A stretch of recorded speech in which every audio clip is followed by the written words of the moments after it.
আসসালামু আলাইকুম। সকাল ৯টা বেজে ২৫ মিনিট। আজ বৃহস্পতিবার। বাংলাদেশ বেতার কক্সবাজার। স্থানীয় খবরে স্বাগত জানাচ্ছি এস এম জসিম। কক্সবাজারে একবার ব্যবহারযোগ্য প্লাস্টিকের ব্যবহার প্রতিরোধে ১০ দিনের মধ্যে একটি কর্মপরিকল্পনা তৈরির জন্য জেলা প্রশাসনকে নির্দেশনা দিয়েছে বন, পরিবেশ ও জলবায়ু মন্ত্রণালয়।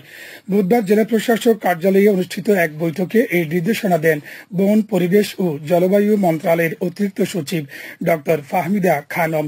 তিনি বলেন, স্টেক হোল্ডারদের সাথে সমন্বিতভাবে এই কর্মপন্থা নির্ধারণ করতে হবে, যেখানে আগামী ৬ মাসে কি কাজ হবে তার একটি পূর্ণাঙ্গ গাইডলাইন থাকবে। জেলা প্রশাসক মোহাম্মদ সালাউদ্দিনের সভাপতিত্বে সভায় জেলা প্রশাসন, পরিবেশ অধিদপ্তর, পুলিশ, কোস্ট গার্ড, বৈষম্য বিরোধী ছাত্র আন্দোলনের প্রতিনিধি সহ বিভিন্ন বেসরকারি সংস্থার প্রতিনিধিরা উপস্থিত ছিলেন। সভায় জানানো হয়, হোটেল, মোটেল ও রিসোর্টগুলোতে সিঙ্গেল ইউজ প্লাস্টিকের বিকল্প ব্যবহার করতে হবে। এদিকে সমুদ্রে প্লাস্টিক দূষণের ভয়াবহতা বন্ধে মানুষকে সচেতন করতে সমুদ্র সৈকতে নির্মিত হয়েছে বিশালাকৃতির একটি রোবট দানব।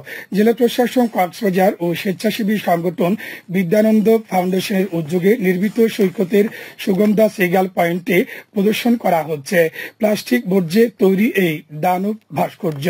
সমুদ্র সৈকতের সিগাল পয়েন্টের বালিয়াড়িতে দাঁড়িয়ে দানব রোবটটি রক্ত মাংসহীন প্রতীকী হলেও যার হিংস্র থাবায় প্রতিনিয়ত ক্ষত বিক্ষত হচ্ছে মানব দেহ, প্রকৃতি ও প্রাণ বৈচিত্র্য। গতকাল রোবট ভাস্কর্যের উদ্বোধন করেন জেলা প্রশাসক মোহাম্মদ সালাউদ্দিন। তিনি বলেন, প্লাস্টিক দানবের মতো সমুদ্র ও জনজীবন ধ্বংস করে চলেছে। এর ভয়াবহতা সবার মধ্যে ছড়িয়ে দিতে এই ভাস্কর্য প্রদর্শনের উদ্যোগ নেওয়া হয়েছে। প্রায় ১০ মেট্রিক টন পরিত্যক্ত সামুদ্রিক প্লাস্টিক দিয়ে ৬২ ফুট উচ্চতার এই দানবটি তৈরি করেছে ঢাকা বিশ্ববিদ্যালয়ের চারুকলা বিভাগের একদল শিল্পী। প্লাস্টিক বর্জ্যে নির্মিত এই দানবটি দেখতে ভিড় করেছেন সৈকতে ঘুরতে আসা পর্যটকরা। কক্সবাজার ও মহেশখালীতে হোপ ফাউন্ডেশন কর্তৃক পরিচালিত বিভিন্ন কার্যক্রম পরিদর্শন করেছেন সাবেক মার্কিন রাষ্ট্রদূত পিটার ডি হাস। বুধবার পৃথক সময়ে রামু উপজেলার মিঠাছড়িতে পরিচালিত ৫০ শয্যার হোপ হসপিটাল ও মহেশখালীতে নির্মাণাধীন ৩০ শয্যার হসপিটালটি পরিদর্শন করেন তিনি। এ সময় কুতুবজমের ঘটিবাঙ্গা এলাকার ২০ জন কিশোরীকে সেলাই মেশিন বিতরণ করা হয়।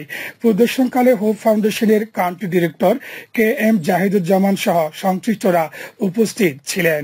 এছাড়া পিটার হাস হোপ ফাউন্ডেশন কর্তৃক পরিচালিত মিডওয়াইফারি শিক্ষা কার্যক্রমও ঘুরে দেখেন এবং ছাত্রীদের সাথে কথা বলেন। রামুর বীর মুক্তিযোদ্ধা শামসুল আলম চৌধুরী বুধবার ঢাকার একটি হাসপাতালে ইন্তেকাল করেছেন। ইন্না লিল্লাহি ওয়া ইন্না ইলাইহি রাজিউন। তিনি রাজারকুল পশ্চিম নয়াপাড়ার মরহুম গোলাম বাড়ির ছেলে। মৃত্যুকালে তার বয়স হয়েছিল ৭৩ বছর। তিনি দীর্ঘদিন নানা বার্ধক্য জনিত রোগে ভুগছিলেন। আজ সকাল ১১টায় রাজারকুল আজিজুল উলুম মাদ্রাসা মাঠে মরহুমের নামাজে জানাজা অনুষ্ঠিত হবে। এদিকে বীর মুক্তিযোদ্ধার মৃত্যুতে গভীরভাবে শোক প্রকাশ করেছে রামুর মুক্তিযোদ্ধা সংসদের সাবেক নেতৃবৃন্দ। টেকনাফে বস্তা ভর্তি ৬০,০০০ পিস ইয়াবা জব্দ করেছে কোস্টগার্ডের সদস্যরা। বুধবার গোপন সংবাদের ভিত্তিতে বিশেষ অভিযান চালিয়ে উপজেলার সদর ইউনিয়নের চালিয়াতলী ব্রিজ সংলগ্ন এলাকা হতে এসব ইয়াবাগুলো উদ্ধার করে কোস্টগার্ড। কোস্টগার্ডের মিডিয়া কর্মকর্তা লেফটেন্যান্ট কমান্ডার খন্দকার মুনির তকি এ তথ্য নিশ্চিত করেছেন। তিনি জানান, গোপন সংবাদের ভিত্তিতে সকালে কোস্টগার্ড এই অভিযান পরিচালনা করে। পরবর্তী আইনানুগ ব্যবস্থা গ্রহণের জন্য জব্দকৃত ইয়াবাগুলো টেকনাফ মডেল থানায় হস্তান্তর করা হয়েছে। আবহাওয়া এখন জানিয়ে দিচ্ছি বাঁকখালী নদীর মোহনা ও সংলগ্ন এলাকার সামুদ্রিক জোয়ার ভাটার সময়সূচি।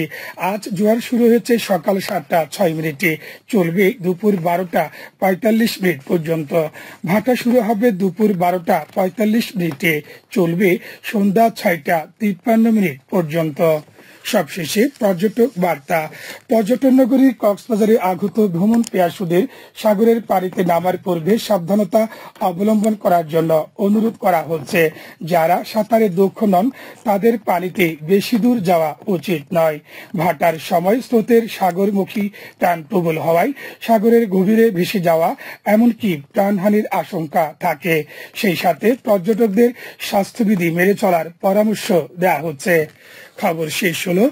আমাদের পরবর্তী খবর প্রচারিত হবে আজ দুপুর 2:55 মিনিটে।